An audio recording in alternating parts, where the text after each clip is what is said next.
Assalamualaikum warahmatullahi wabarakatuh. Yang terhormat kepada Bapak Hervin Yogi Pradikta MHI selaku dosen pengampu mata kuliah Filsafat Hukum Islam.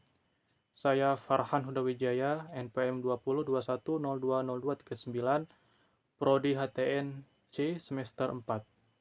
Pada kesempatan ini saya akan menyampaikan materi tentang prinsip-prinsip maqasid syariah. Secara bahasa, maqasid syariah terdiri dari dua kata, yaitu maqasid yang artinya kesengajaan atau tujuan, dan syariat yang artinya jalan menuju sumber air, atau bisa juga dikatakan sebagai jalan ke arah sumber pokok kehidupan. Adapun tujuan maqasid adalah untuk kemaslahatan manusia. Kemaslahatan dapat terrealisasikan dengan baik jika lima pokok dapat diwujudkan dan dipelihara, yaitu agama, jiwa, keturunan, akal, dan harta. Kemudian, kemaslahatan yang ingin diselesaikan adalah yang memiliki syarat, yaitu yang pertama, maslahat itu harus real atau berdasarkan prediksi yang kuat dan bukan khayalan. Yang kedua, maslahat yang ingin diwujudkan harus benar-benar dapat diterima oleh akal. Dan yang ketiga, harus sesuai dengan tujuan syariat secara umum dan tidak bertentangan dengan prinsip umum syariat. Serta yang keempat, mendukung realisasi masyarakat daruriyat atau menghilangkan kesulitan yang berat dalam beragama.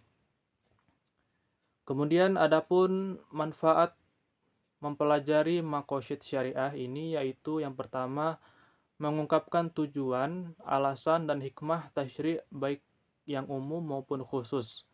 Kedua, menegaskan karakteristik Islam yang sesuai dengan zaman. Yang ketiga, membantu ulama berijtihad dalam bingkai tujuan syariat Islam. Dan yang terakhir, yang keempat, mengurangi perselisihan dan ta'assub di antara pengikut mazhab fikih. Selanjutnya, pelengkap maqasid syariah.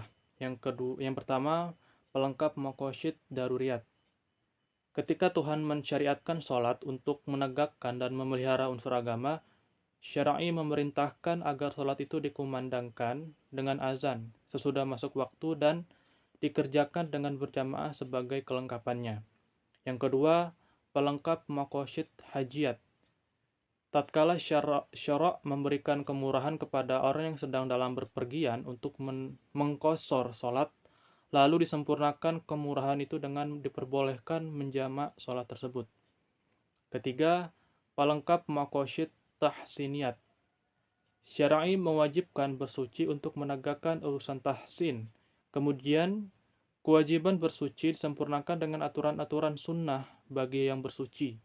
Tatkala syar'i mensunahkan menyembelih hewan kurban, disempurnakan perintah itu agar binatang yang dikurbankan dipilih dari binatang yang tidak cacat. Selanjutnya, perantara-perantara maqasid syariah.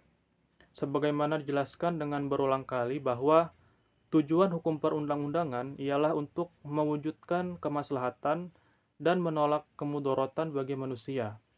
Maksud tersebut dapat terwujud karena perintah dan kewajiban syariat dilaksanakan dengan sebaik-baiknya dan dijauhi segala larangannya.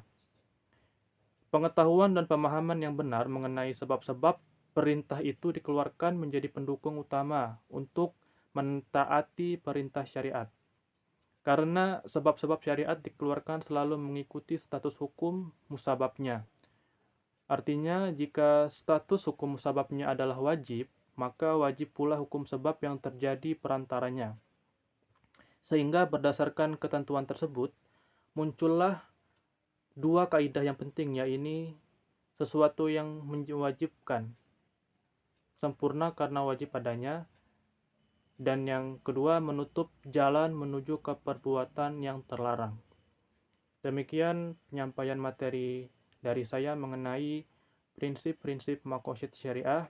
Apabila terdapat kesalahan dan kekurangan, saya mohon maaf.